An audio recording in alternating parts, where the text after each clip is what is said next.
Durante años, este lugar no aparecía ni en los mapas, ni en los reportajes, ni en los archivos oficiales. Pero en Tijuana, todos sabían de su existencia.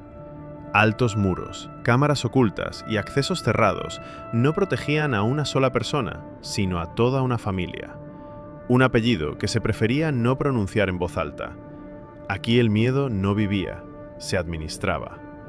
Cada pasillo, cada puerta y cada ventana formaban parte de un sistema creado no para el lujo, sino para la supervivencia. He reunido información de archivos abiertos, investigaciones periodísticas y testimonios para reconstruir la historia de una mansión y de la familia Arellano Félix. Una historia de la que durante décadas se prefirió guardar silencio. Porque esta casa fue más que una residencia. Se convirtió en un símbolo de poder, aislamiento y silencio.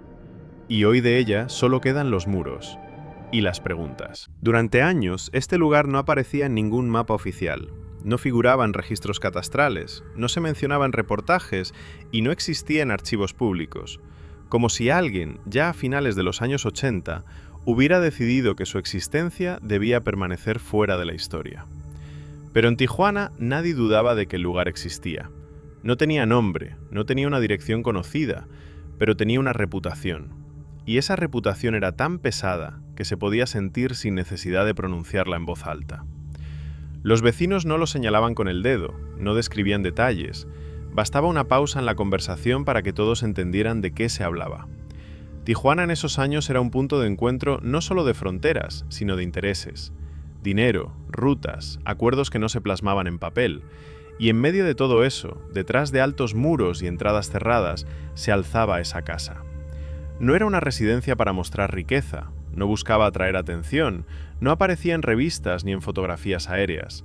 Su valor estaba en otra cosa, en la capacidad de permanecer desapercibida, en el arte de existir como una sombra que no deja rastros. A finales de los años 90, cuando la ciudad ya había aprendido a vivir junto al miedo, ese lugar seguía destacándose. No generaba rumores, no se convertía en el centro de escándalos, simplemente imponía silencio. Las patrullas no se detenían frente a sus muros, los periodistas no hacían preguntas, y los nuevos residentes aprendían rápidamente una regla simple. Aquí no se mira y aquí no se pregunta.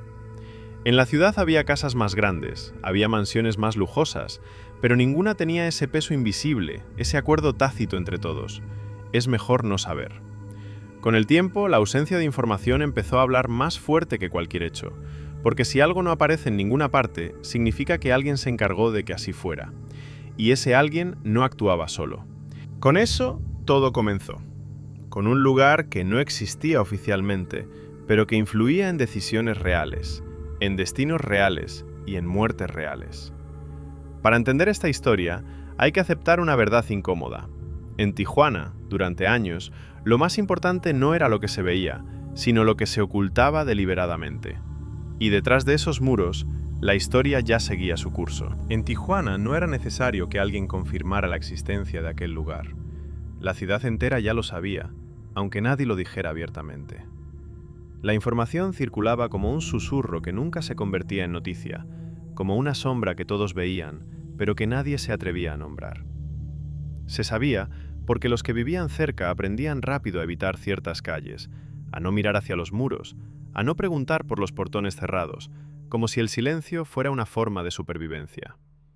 Se sabía porque incluso quienes no lo habían visto en persona, escuchaban las historias con la misma certeza con la que se escucha una advertencia. No es que sea mentira, es que es peligroso. La ciudad, en esos años, estaba acostumbrada a la presencia del miedo, pero ese miedo era distinto. No era el miedo de un crimen aislado, no era el miedo que aparece y desaparece con el tiempo. Era un miedo constante, administrado, controlado, que no necesitaba manifestarse en voz alta para ser real. El lugar detrás de los muros no era un simple edificio, era una decisión, una declaración silenciosa de que había cosas que no debían cruzar el umbral de la vida cotidiana. Los vecinos lo entendían sin palabras, porque incluso el más joven, aunque no supiera nombres ni fechas, podía percibir la tensión que rodeaba ese sector de la ciudad. Con el paso del tiempo, el nombre de la familia asociada a aquel lugar se convirtió en una especie de tabú, un apellido que se prefería no pronunciar en voz alta. no porque no existiera, sino porque su sola mención podía atraer consecuencias. Y así, mientras otros nombres eran repetidos en las calles, en los mercados y en las cantinas, ese apellido quedaba relegado al silencio, como si el simple acto de decirlo pudiera abrir una puerta que nadie quería abrir. Los que habían vivido cerca decían que el silencio no era casualidad, sino un acuerdo tácito. Nadie preguntaba, nadie respondía, nadie se atrevía a mirar más allá de los muros. La ciudad se acostumbró a esa norma, sin darse cuenta de que la norma misma era una forma de control. El miedo se volvía más poderoso cuanto menos se hablaba de él, y el silencio se convertía en el mejor aliado de quienes estaban detrás de los muros, porque en el fondo, todos sabían que aquel lugar no era solo una casa, sino un símbolo de poder, un centro invisible que, aunque no apareciera en ningún registro, influía en la vida de muchos. Y en ese sentido, la casa era más fuerte que cualquier ley, porque su fuerza no se medía en armamento ni en dinero, sino en la capacidad de imponer una realidad sin necesidad de demostrarla. Aún así, en medio de ese silencio, había algo aún más inquietante: la certeza de que el lugar seguía funcionando como un corazón oscuro, latiendo con una calma inquietante, mientras la ciudad alrededor intentaba fingir que no lo notaba. Y esa certeza era lo que hacía que el miedo fuera más profundo, porque no había una amenaza visible, no había un evento que pudiera señalarse como el origen de todo. Solo estaba el conocimiento compartido, ese saber silencioso que se transmitía de generación en generación, como si fuera parte de la ciudad misma. Porque en Tijuana, durante años, no importaba si el lugar existía en los documentos o no, lo importante era que existía en la vida de todos, y eso era suficiente para que nadie se atreviera a mirar de cerca. A principios de los años 90, cuando Tijuana ya se había convertido en un lugar donde las fronteras no solo se cruzaban, sino que se negociaban, el nombre de la familia que vivía detrás de esos muros empezó a convertirse en algo más que un apellido. Se transformó en una leyenda que nadie quería comprobar de cerca. Nadie sabía exactamente cuándo llegaron al poder, porque la historia oficial no lo registraba. Pero todos sentían que su influencia había crecido de manera silenciosa y constante, como una sombra que se extiende sin que se note el momento exacto en que aparece. Lo que sí se sabía era que no eran una familia común. No eran comerciantes ni políticos de la élite visible, sino algo más oscuro y más organizado. Una estructura que funcionaba como un mecanismo bien engrasado, donde cada miembro tenía su papel y cada decisión se tomaba con una frialdad calculada. El apellido se escuchaba con respeto, pero también con miedo, porque su presencia no se limitaba a un solo territorio. Su influencia se extendía como una red invisible que tocaba a la ciudad entera. Y esa red no necesitaba ser visible para ser real, porque el poder verdadero no siempre se muestra. A veces, se basta con que todos sepan que existe. Así, el nombre de la familia se convirtió en un aviso, en una marca que se sentía en el aire, en un recordatorio de que había límites que no se debían cruzar. La gente aprendió a reconocer esos límites sin que nadie se los explicara, porque el miedo se transmitía de forma natural, como un instinto de supervivencia. Pero la familia no era solo un símbolo de poder, era también una institución de aislamiento. Dentro de los muros, el mundo se organizaba de manera distinta, como si el tiempo tuviera otro ritmo y las reglas de la ciudad no aplicaran. Nadie entraba sin ser invitado, nadie salía sin permiso, y cada movimiento estaba calculado con la precisión de alguien que sabe que la libertad es un lujo peligroso.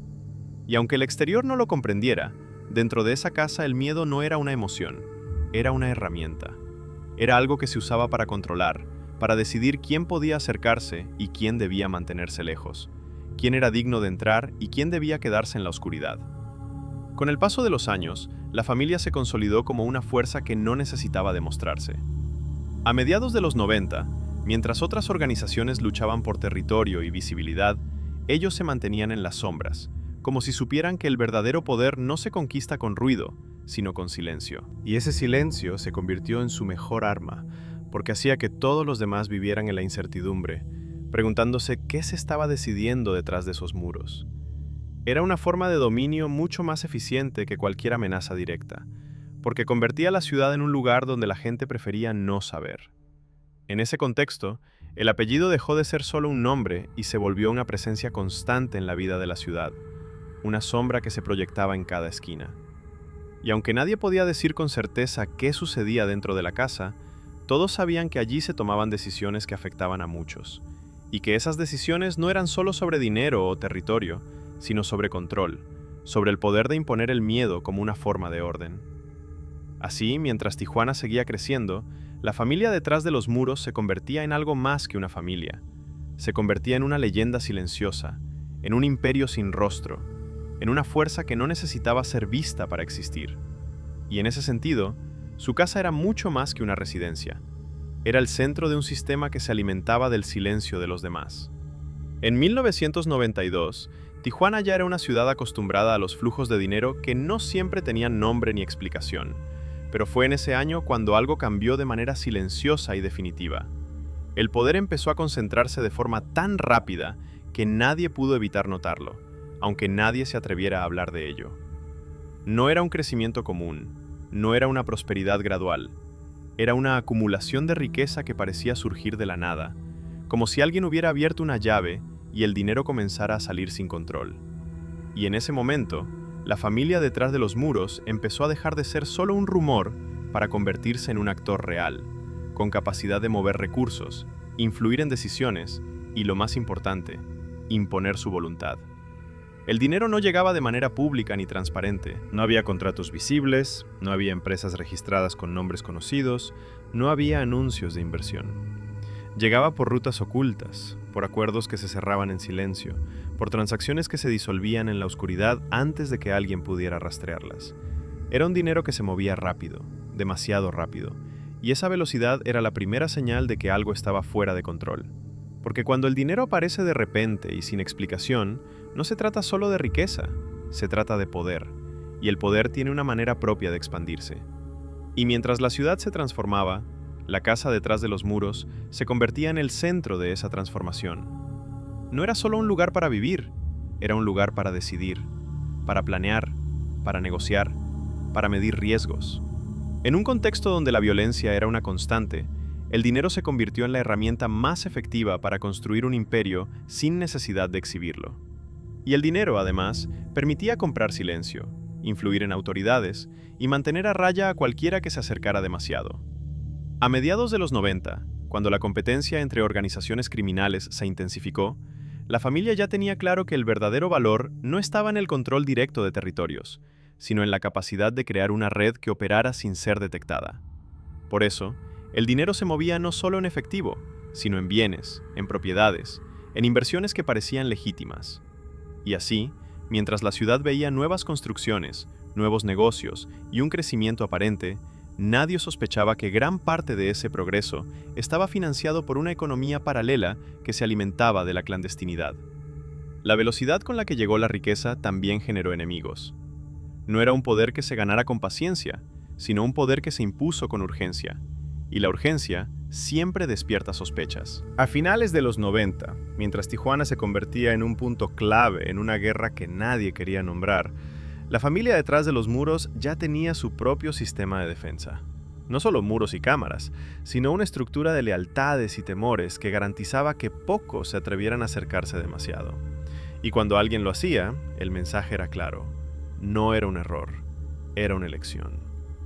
El dinero que llegó demasiado rápido no solo cambió la ciudad, sino que también cambió la dinámica de la familia. Porque el poder, cuando crece de manera abrupta, no solo atrae aliados, sino también traiciones.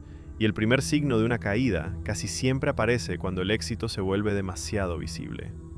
Pero en ese momento, en los años 90, nadie quería mirar esa posibilidad. Nadie quería imaginar que un imperio construido sobre el silencio podría alguna vez romperse. Y así, mientras el mundo exterior seguía con su vida cotidiana, dentro de esos muros el dinero no era solo riqueza. Era la base de una estructura que empezaba a convertirse en una fuerza imparable. Una fuerza que, por su propia naturaleza, no podía permitirse perder el control. A finales de los años 90, cuando el poder de la familia ya había dejado de ser un rumor para convertirse en una realidad palpable, la casa dejó de ser solo una residencia y se transformó en una fortaleza diseñada con una precisión casi obsesiva. No era una mansión para exhibir, sino una estructura pensada para resistir, para aislar, para proteger a quienes vivían dentro de ella de un mundo que, a esas alturas, había dejado de ser predecible. Cada muro, cada reja, cada puerta parecía estar colocada no para impresionar, sino para controlar, como si el edificio mismo fuera una máquina de defensa que funcionaba sin necesidad de que nadie la operara. La arquitectura no era casualidad, era estrategia. Los muros eran altos y gruesos, capaces de absorber el ruido de la ciudad y devolver un silencio opresivo. Los accesos estaban diseñados para que el visitante no pudiera acercarse sin ser detectado, y para que cualquier intento de ingreso no autorizado se convirtiera en un acto visible, imposible de ocultar. No había ventanas que permitieran mirar hacia adentro. Las pocas que existían eran pequeñas, altas y siempre protegidas por rejas. Y si alguien se acercaba demasiado, lo que veía no era una casa, sino una barrera. Una estructura que transmitía un mensaje claro, sin palabras, sin necesidad de amenazas explícitas. Dentro, el diseño seguía la misma lógica. Los pasillos no eran simples corredores, sino rutas controladas, como en una instalación militar, donde cada movimiento podía ser observado y cada puerta podía cerrarse en un instante. La casa no estaba hecha para la comodidad, sino para la seguridad. Y la seguridad, en ese lugar, se había convertido en una forma de vida. El lujo, si existía, era secundario. Lo principal era la capacidad de permanecer intactos, de mantener el control sobre lo que ocurría dentro y fuera de los muros. Y esa sensación de aislamiento no era solo física, sino también simbólica. La casa no se conectaba con la ciudad de la manera en que lo hacen las residencias comunes. No había una entrada principal visible, no había un jardín abierto, no había una fachada que invitara a ser vista. La casa se ocultaba a sí misma, como si su presencia fuera un secreto que debía mantenerse incluso para quienes la rodeaban. Y esa ocultación era parte de su poder, porque un secreto no solo protege, también controla. Quien sabe demasiado se vuelve vulnerable. Con el paso de los años, el lugar se fue perfeccionando. No era una construcción estática, sino un sistema que evolucionaba con el tiempo. Se añadían nuevas barreras, se reforzaban puntos débiles, se ajustaban detalles que, desde afuera, parecían insignificantes, pero que dentro tenían un significado vital. Porque en esa casa, la seguridad no era un lujo, sino una necesidad. Y esa necesidad no era solo por miedo a los enemigos externos, sino por el temor a lo que pudiera surgir desde dentro. Traiciones, errores, filtraciones. En ese sentido, la mansión era un reflejo de la familia que la habitaba.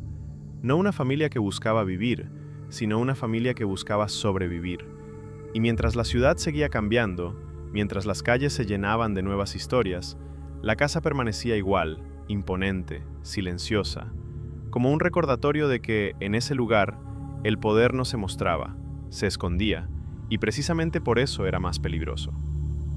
A comienzos de los años 2000, cuando la tecnología empezó a cambiar el mundo de forma rápida y silenciosa, la casa dejó de ser solo una fortaleza física y se convirtió en una fortaleza electrónica, donde el control ya no dependía únicamente de muros y rejas, sino de ojos invisibles que todo lo veían. No eran cámaras comunes, eran sistemas diseñados para que nadie pudiera acercarse sin ser detectado, para que cualquier movimiento fuera registrado, analizado y respondido. La vigilancia no era una herramienta, era una forma de gobierno interno. La familia no solo protegía su espacio, sino que gobernaba el espacio alrededor de la casa con una precisión que parecía casi militar. Los puntos de vigilancia no se limitaban a la entrada principal, porque la entrada principal no existía de manera convencional. Las cámaras estaban escondidas en lugares donde nadie miraba, en postes, en farolas, en árboles, en esquinas. Algunas parecían simples sensores de luz, otras imitaban objetos comunes, y todas, sin excepción, estaban conectadas a un centro de control que funcionaba las 24 horas. Era un sistema que no descansaba, porque en ese lugar el descanso significaba vulnerabilidad. Y la vulnerabilidad era algo que nadie podía permitirse. Dentro de la casa, el sistema se volvía aún más sofisticado. Las cámaras no solo registraban, sino que se integraban con sensores de movimiento, alarmas silenciosas y mecanismos que podían bloquear puertas en cuestión de segundos.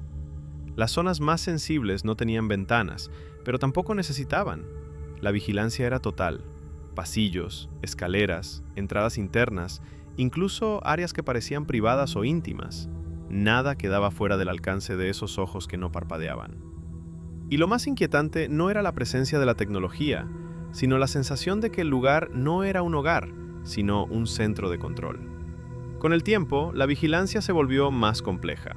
no se trataba solo de ver, sino de anticipar. Los sistemas estaban diseñados para detectar patrones, movimientos inusuales, visitas inesperadas, cambios en el entorno.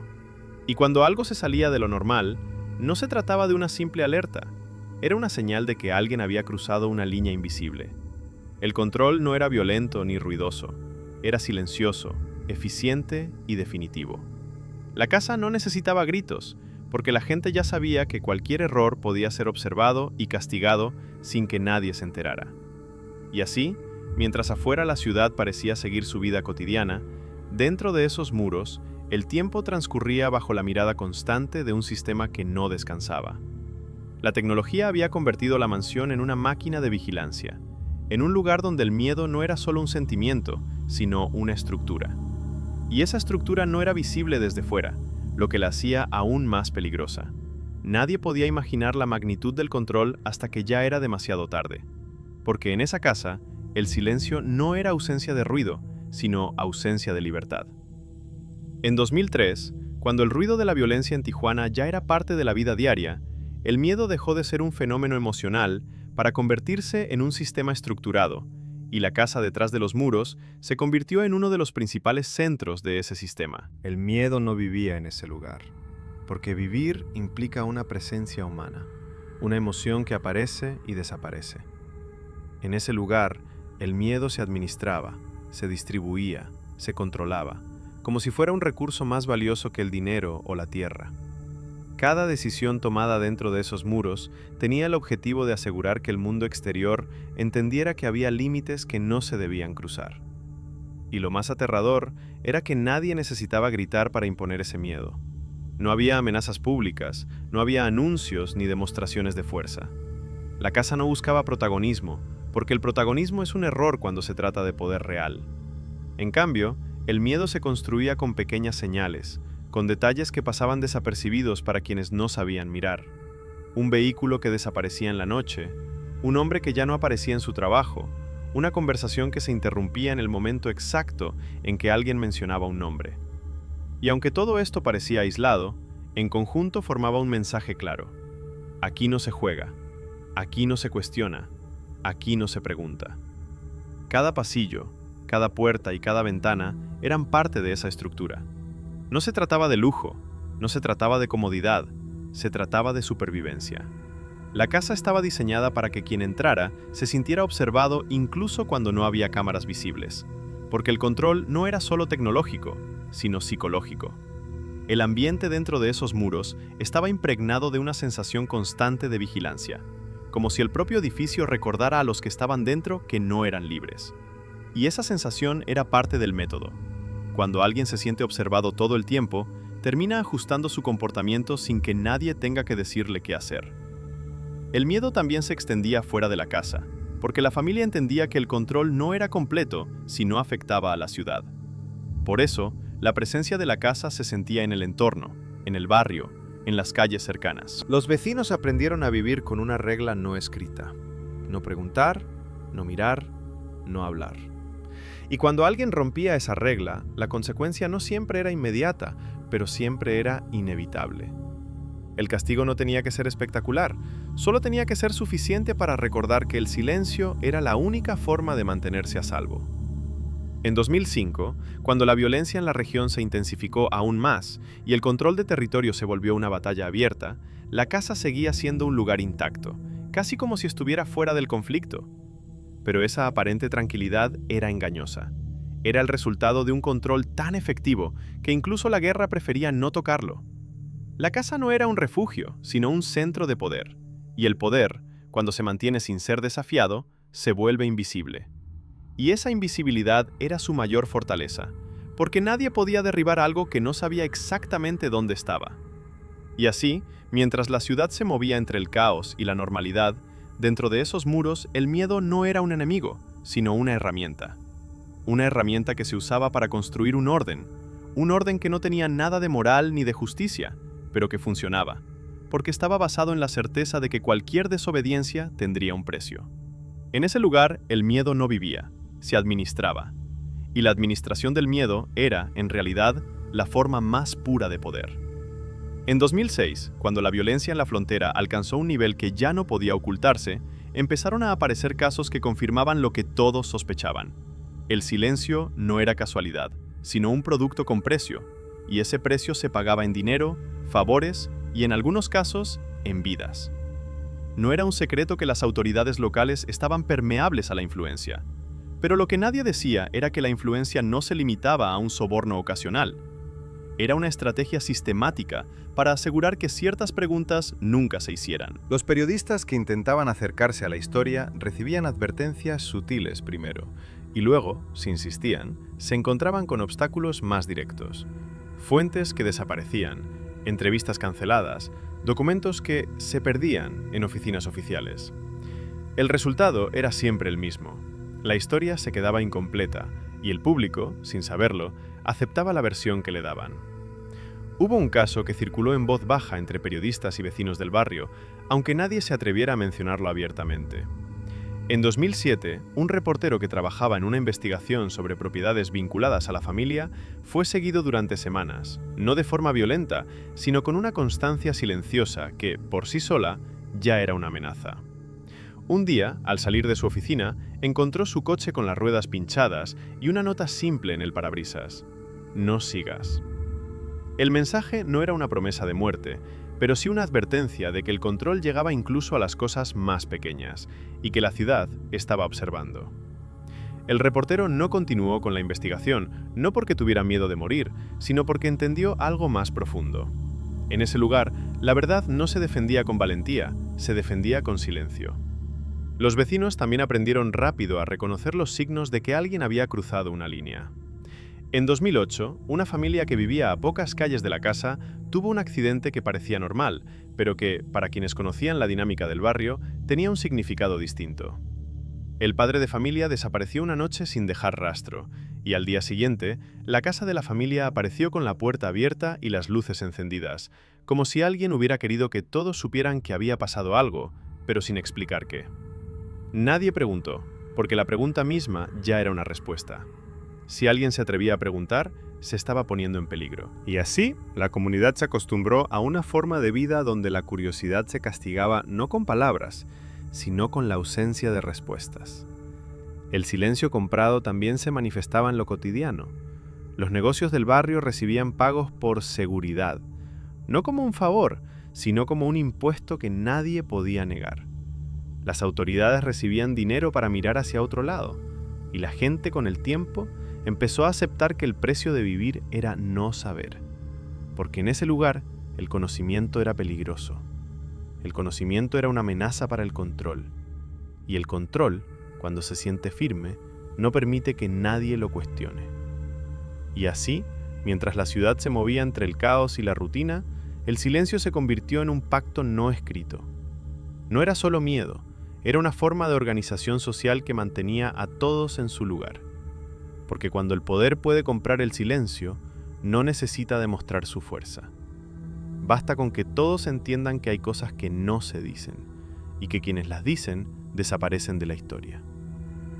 A finales de 2008, cuando la ciudad ya vivía en una especie de guerra silenciosa, la casa dejó de ser solo un refugio y se convirtió en un punto de encuentro para personas que nunca aparecían en público, como si el edificio fuera una especie de sala de reuniones clandestina para el poder real. Nadie entraba por la puerta principal, porque la puerta principal no existía de forma convencional.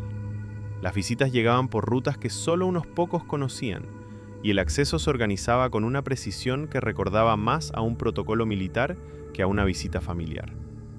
Los vehículos llegaban en horarios inesperados, se detenían en puntos estratégicos, y los ocupantes eran guiados por pasillos que parecían no tener fin, como si la casa estuviera diseñada para confundir a quien no pertenecía a ella.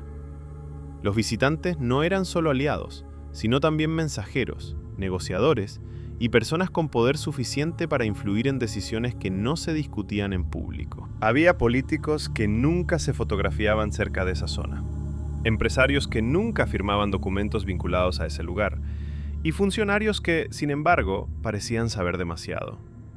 La casa era un nodo invisible en una red que se extendía más allá de la ciudad, y esa red no necesitaba pruebas visibles para existir. Su existencia se confirmaba con la presencia de quienes llegaban y con la ausencia de quienes desaparecían. En 2009, un vecino que trabajaba en un taller cercano recordó haber visto un convoy de vehículos que no se parecían a los autos comunes de la zona. Eran más modernos, más discretos, y circulaban con una calma que no coincidía con el caos de la ciudad. No se detenían en semáforos, como si el tráfico estuviera organizado para ellos, y nadie se atrevía a preguntar por qué. Cuando el convoy desapareció detrás de los muros, el vecino sintió algo que no pudo explicar con palabras. Una certeza de que, en ese lugar, el tiempo tenía otra lógica. Y esa certeza era la que alimentaba la leyenda, porque no era solo el miedo lo que imponía silencio, sino la sensación de que había un mundo paralelo, uno que funcionaba con reglas distintas. Pero lo más inquietante no eran las visitas en sí, sino lo que traían consigo. No siempre eran acuerdos, no siempre eran tratos. A veces eran decisiones.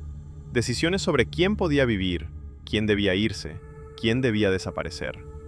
Y esas decisiones no se tomaban en un despacho con ventanas, sino en una casa donde la luz se controlaba, donde las puertas se cerraban sin ruido y donde nadie podía saber con certeza qué se discutía. La casa era, en ese sentido, un tribunal invisible. No se necesitaban jueces ni jurados, porque el veredicto ya estaba decidido antes de que alguien entrara. Y así, mientras la ciudad seguía su vida en la superficie, dentro de esos muros se movían personas con nombres que nadie mencionaba, con poder que nadie cuestionaba, y con una lógica que no pertenecía al mundo común. Porque en esa casa las visitas no se anunciaban, no se registraban, no se contaban. Y esa ausencia de registro era, precisamente, la prueba más fuerte de que el lugar era real. Entre 2010 y 2012, Tijuana se convirtió en un escenario donde la violencia dejó de ser una amenaza distante para convertirse en un fenómeno cotidiano, y la ciudad empezó a sentirlo como una guerra que no tenía un frente visible. Durante esos años, los enfrentamientos entre organizaciones se intensificaron, las calles se llenaron de patrullas y el número de desapariciones creció hasta convertirse en una cifra que nadie quería pronunciar en voz alta. Y en medio de ese caos, la casa detrás de los muros parecía mantenerse intacta, como si el conflicto no la tocara, como si estuviera protegida por una lógica diferente. Pero esa tranquilidad no era un accidente. Era el resultado de un control tan profundo que incluso la guerra prefería no tocarlo. La guerra afuera no era solo un choque de fuerzas, sino también una batalla por el territorio de la percepción. Cada grupo intentaba demostrar que tenía el poder de decidir quién vivía y quién moría, y en ese contexto, la casa se convirtió en un símbolo de que existía un poder superior, uno que no necesitaba exhibir su fuerza porque ya había demostrado su capacidad de mantenerse fuera del conflicto. Los otros grupos sabían que acercarse a ese lugar no era una estrategia inteligente, porque no se trataba solo de enfrentarse a una familia, sino de enfrentarse a una estructura que había aprendido a operar en las sombras y a controlar el entorno sin dejar rastro. En 2011, cuando el conflicto alcanzó uno de sus picos más violentos, la ciudad vivió una serie de eventos que dejaron claro que la guerra no era algo abstracto, sino una realidad que tocaba a todos. Las calles se volvieron más peligrosas, los negocios cerraban temprano y la gente aprendía a moverse con cautela. Sin embargo, la casa seguía funcionando como si el mundo exterior fuera un rumor. Esto no significaba que dentro no hubiera preocupación. Significaba que la preocupación se gestionaba de manera diferente, con estrategia, con control, con decisiones que no se discutían públicamente. El hecho de que la casa no se convirtiera en objetivo era una prueba de su poder, porque en una guerra los objetivos se eligen con cuidado, y la casa había demostrado que no era un objetivo rentable. Pero incluso los poderes más fuertes pueden ser desafiados, y en 2012 empezaron a aparecer señales de que la estructura interna estaba empezando a mostrar grietas. No era un colapso visible, no era un evento espectacular, sino pequeñas señales, cambios en los patrones de seguridad, visitas menos frecuentes, decisiones tomadas con más cautela. Era como si la familia entendiera que el mundo estaba cambiando, y que el silencio, por sí solo, ya no era suficiente para mantener el control. Y en ese sentido, la guerra afuera no era solo un problema externo, sino una amenaza que se infiltraba en la casa, porque la violencia de la ciudad no solo afectaba a los que estaban fuera, sino también a los que creían estar protegidos detrás de muros. Y así, mientras la ciudad se debatía entre el caos y la rutina, la casa seguía siendo un lugar intacto en apariencia, pero cada vez más consciente de que el tiempo no era aliado de nadie. porque en una guerra, incluso el silencio puede convertirse en un riesgo, y el poder que no se adapta, tarde o temprano, deja de ser poder. En 2013, Tijuana dejó de ser solo una ciudad de fronteras, y se convirtió en un campo de presión donde la violencia, la política y la corrupción se mezclaban de forma inseparable. Ese año, la atención nacional e internacional se centró en la región con una intensidad que antes no existía, y con esa atención llegaron cambios que nadie pudo controlar completamente. Los operativos policiales se volvieron más frecuentes, las investigaciones se hicieron más visibles, y el mundo exterior empezó a mirar hacia lugares que antes parecían intocables. En ese contexto, el cerco alrededor de la casa empezó a estrecharse, no de forma directa, sino por la acumulación de factores que, poco a poco, dejaban menos espacio para el anonimato. La familia, que durante años había vivido bajo la regla del silencio y el control absoluto, empezó a sentir que el ambiente cambiaba. No era un cambio inmediato, no era un ataque directo, pero sí una sensación constante de que el mundo estaba empezando a mirar de nuevo. Y cuando el mundo mira, el poder ya no puede permitirse el lujo de operar sin dejar huellas. Los muros que antes protegían empezaron a parecer menos sólidos, no porque fueran débiles, sino porque el entorno estaba cambiando. Y en ese sentido, el cerco no era solo físico, sino también informativo. La información empezaba a circular con más fuerza, las historias se filtraban y el silencio se volvía más difícil de mantener. En 2014, la presión aumentó. El gobierno intensificó acciones y la narrativa pública empezó a incluir nombres y lugares que antes se omitían. No era una persecución directa, no era un asalto frontal, sino un ajuste de la lupa sobre un mundo que durante años había operado en la sombra. La casa, que antes era un lugar fuera del conflicto, empezó a sentir la presencia de esa lupa. Los movimientos internos se volvieron más cuidadosos, las reuniones más discretas, y la estrategia cambió. Ya no se trataba solo de controlar el miedo, sino de controlar la información que podía filtrarse hacia afuera. Y aunque la familia seguía manteniendo su estructura, ya no era la misma. El cerco no había derribado la casa, pero había cambiado el ambiente. El poder se volvió más defensivo, más cauteloso, más consciente de que cualquier error podía ser fatal. Y ese cambio, aunque silencioso, era una señal clara de que la época de operar sin límites estaba terminando. Porque cuando el mundo exterior empieza a mirar, el silencio deja de ser una herramienta segura, y el control se vuelve más difícil de mantener. En ese momento, la casa seguía siendo imponente, pero ya no era intocable. Y eso, para quienes conocían la historia, era el primer indicio de que algo estaba a punto de romperse. En 2015, la ciudad empezó a sentir que la historia ya no se podía sostener en el silencio. Los nombres que antes se evitaban ahora aparecían en investigaciones, en informes, en rumores que ya no podían ser ignorados. Y aunque la familia seguía operando en las sombras, el terreno debajo de sus pies dejó de ser firme. Porque cuando el mundo exterior empieza a presionar, el control interno se vuelve más frágil. Las lealtades se ponen a prueba, las decisiones se vuelven más impulsivas, y la incertidumbre se convierte en un enemigo tan peligroso como cualquier rival. Ese año, el poder dejó de ser una cadena sólida y se transformó en una red de tensiones, donde cada hilo podía romperse en cualquier momento. Los arrestos comenzaron a ocurrir, no siempre de forma espectacular, pero sí con una precisión que demostraba que alguien había logrado identificar el corazón del sistema. Las autoridades no estaban persiguiendo fantasmas, estaban siguiendo pistas, nombres, conexiones. Y cada vez que alguien caía, el miedo se volvía más intenso, porque la caída no era solo una pérdida de control, sino una señal de que la estructura ya no era invulnerable. En 2016, la presión aumentó, y con ella llegaron las traiciones, porque cuando el mundo se cierra, las personas empiezan a buscar salidas, y las salidas se compran con lealtades rotas. No se trataba solo de enemigos externos. A veces, la amenaza venía desde dentro. La familia, que había construido su poder con un sistema de lealtades rígido, comenzó a descubrir que ese sistema tenía grietas. Algunas personas, que antes eran indispensables, empezaron a cambiar de actitud, a hablar en voz baja, a evitar reuniones, a mostrar signos de que el miedo ya no era suficiente para mantenerlos en su lugar. Y cuando el miedo deja de ser efectivo, el poder pierde su esencia.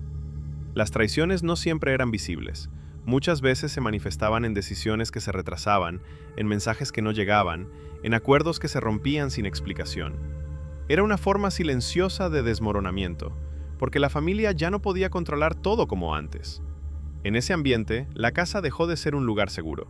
Las paredes seguían siendo altas, las cámaras seguían funcionando, pero el sentido de invulnerabilidad se había roto. La fortaleza ya no era un símbolo de poder, sino un recordatorio de que incluso las estructuras más fuertes pueden comenzar a fallar desde dentro. Y mientras la ciudad seguía su guerra, dentro de esos muros se libraba una batalla distinta, una batalla por la lealtad, por el control, por la supervivencia. Porque cuando el poder se debilita, lo que antes era un sistema se vuelve un campo minado, y cada paso puede ser el último. En 2017, la casa que durante décadas había sido un centro de poder y control, empezó a mostrar señales que nadie quería reconocer en voz alta. La fortaleza se estaba quedando vacía. No fue un abandono dramático, no hubo una noche en la que las puertas se cerraran para no abrirse jamás. Fue algo más silencioso, más propio de un lugar que había vivido siempre en la sombra. La casa dejó de ser un lugar de vida para convertirse en un lugar de espera, y la espera es una forma de muerte lenta. A partir de ese año, los movimientos se volvieron menos frecuentes. Las visitas, que antes llegaban como si fueran parte de un ritual, comenzaron a disminuir. Los vehículos dejaron de aparecer con la misma regularidad, y la casa empezó a parecer un lugar que ya no tenía la misma importancia. La ciudad, que durante años había sentido su presencia como una sombra constante, empezó a notar una ausencia que era difícil de explicar. No era una desaparición, sino un retiro. Y ese retiro, aunque no se anunciara, se sintió como un cambio profundo en la dinámica de poder. En 2018, la situación se volvió aún más clara. La casa ya no era el centro de decisiones que había sido. Las cámaras seguían funcionando, pero ya no registraban la misma actividad. Los muros, que antes se veían impenetrables, empezaron a parecer simplemente viejos, como si el tiempo hubiera logrado hacer lo que nadie había podido: desgastarlos. Y aunque el lugar seguía siendo un símbolo, ese símbolo ya no tenía la fuerza que antes imponía. La familia, que había sido el núcleo de un sistema entero, parecía haberse dispersado, como si el poder se hubiera disuelto en el aire. Pero el abandono no significaba que el lugar dejara de ser peligroso. Al contrario, un edificio vacío puede ser aún más inquietante que uno lleno, porque el vacío sugiere que algo se fue sin dejar explicaciones. La casa, ahora silenciosa, parecía guardar secretos con más fuerza, como si el propio silencio se hubiera convertido en un nuevo tipo de control. La ausencia de vida no era un alivio, sino una advertencia. Si alguien había decidido irse, era porque ya no había vuelta atrás. Y así, mientras la ciudad seguía su curso, la casa permanecía en su lugar, como un monumento a una época que había terminado, pero que aún no se había explicado. Un monumento que recordaba que el poder, incluso cuando se va, deja rastros. Y esos rastros son, a veces, más peligrosos que la presencia misma. Cuando la casa empezó a vaciarse, la gente pensó que lo peor había pasado, que el peligro se había ido con la familia. Pero en 2019, cuando algunos curiosos y antiguos vecinos empezaron a acercarse con más confianza, se dieron cuenta de que lo que quedó era más inquietante que la presencia misma. Porque los edificios no solo guardan objetos, guardan historias. Y en ese lugar, las historias se habían quedado atrapadas en el polvo. Las primeras cosas que llamaban la atención eran las más simples: muebles cubiertos con sábanas, cortinas que parecían haberse quedado en el mismo lugar desde hacía años, platos en la cocina que no se habían movido, como si alguien hubiera salido deprisa y nunca regresó. Pero era el detalle lo que convertía esa escena en algo siniestro. En la sala principal, una mesa seguía puesta como si esperara una reunión que nunca ocurrió, y en las paredes aún se notaban marcas de cuadros que habían sido retirados, como si alguien hubiera querido borrar símbolos, pero no hubiera querido borrar el recuerdo. En 2020, cuando algunos investigadores y periodistas empezaron a revisar la casa con más atención, encontraron cosas que no eran visibles a simple vista. Documentos sin fecha, pero con nombres, direcciones y números que sugerían una red de contactos. Notas escritas a mano, con frases cortas, como si alguien estuviera tomando decisiones mientras el tiempo se acababa. Y lo más inquietante, registros de entradas y salidas que no coincidían con ninguna lógica normal, como si el edificio hubiera funcionado como un centro de logística, no como una casa. Las notas no eran una evidencia directa de crímenes, pero sí eran una prueba de que allí se tomaban decisiones importantes, decisiones que afectaban a personas reales. También se encontraron rastros de un sistema de seguridad que seguía funcionando aunque la casa estuviera vacía. Cámaras que todavía estaban conectadas, sensores que todavía reaccionaban a movimientos, y puertas que se cerraban con un mecanismo que parecía no haber olvidado cómo protegerse. Era como si la casa misma se negara a admitir que el poder se había ido, como si el edificio mantuviera una última forma de control, incluso sin nadie dentro. Pero lo más inquietante no eran los objetos, sino el silencio que los rodeaba. Porque en ese lugar, el silencio no era ausencia de ruido, sino presencia de algo que no se quería recordar. Y cuando alguien caminaba por los pasillos, el eco de sus pasos se sentía como una pregunta sin respuesta. ¿Qué ocurrió aquí realmente? ¿Qué decisiones se tomaron? ¿Quiénes fueron los que desaparecieron sin dejar rastro? ¿Y por qué, después de tantos años, el lugar seguía manteniendo su aura de poder? La casa ya no era un centro de control, pero seguía siendo un símbolo de que el poder no se destruye con facilidad, porque deja rastros que pueden durar décadas. Y esos rastros, a veces, son más peligrosos que la presencia misma. Cuando una casa deja de ser un lugar para vivir y se convierte en una fortaleza, deja de ser una casa y se transforma en un símbolo. Y la casa detrás de los muros, aunque hoy esté vacía, sigue siendo uno de los símbolos más claros de lo que significa el poder cuando se construye sobre el miedo. Porque el poder real no necesita ser visto para existir. Al contrario, su fuerza aumenta cuando permanece oculto, cuando la gente empieza a dudar de su propia realidad. Esa casa no era solo un lugar donde vivía una familia, era un centro de aislamiento, un espacio donde el mundo exterior no podía entrar, y donde el mundo interior se organizaba bajo reglas que nadie podía comprender desde fuera. La casa simbolizaba la capacidad de separar la vida en dos mundos, uno visible, donde la gente trabaja, compra, habla y vive, y otro invisible, donde se toman decisiones que determinan el destino de muchos. Ese aislamiento no era solo físico, sino también psicológico. Dentro de esos muros, la familia podía crear una realidad propia, una realidad en la que el miedo era una herramienta, no una emoción. Y cuando el miedo se convierte en herramienta, deja de ser algo humano y se vuelve algo mecánico, algo que se usa para controlar, para dominar, para mantener a los demás en un lugar específico. Pero el símbolo no se limita a la casa misma. El símbolo también está en la forma en que la ciudad se acostumbró a vivir con ese miedo, en la manera en que el silencio se volvió una norma social. La gente aprendió a no preguntar, a no mirar, a no recordar. Y esa costumbre es una forma de aislamiento colectivo, porque cuando una comunidad deja de cuestionar, deja de ser libre. Y en ese sentido, la casa no solo representaba el poder de una familia, sino también el poder de una sociedad que, sin darse cuenta, aceptó vivir bajo reglas impuestas por el miedo. El símbolo también está en el hecho de que, aunque la casa esté vacía, su presencia sigue influyendo en la ciudad. Porque los lugares no desaparecen cuando se abandonan, se quedan como cicatrices. Y las cicatrices no siempre duelen, pero siempre recuerdan. Recuerdan que hubo un tiempo en que el poder podía operar sin ser visto, un tiempo en que el silencio era una forma de supervivencia, un tiempo en que las decisiones se tomaban en la sombra y la vida de las personas se definía sin que ellas supieran. Ese recuerdo, aunque silencioso, sigue presente en Tijuana, porque el símbolo no se borra con facilidad. Y por eso, cuando alguien mira esa casa hoy, no ve solo paredes y puertas, ve una historia de poder, de aislamiento y de silencio. Ve la prueba de que el miedo puede convertirse en un sistema, y que ese sistema puede sobrevivir incluso cuando sus creadores ya no están.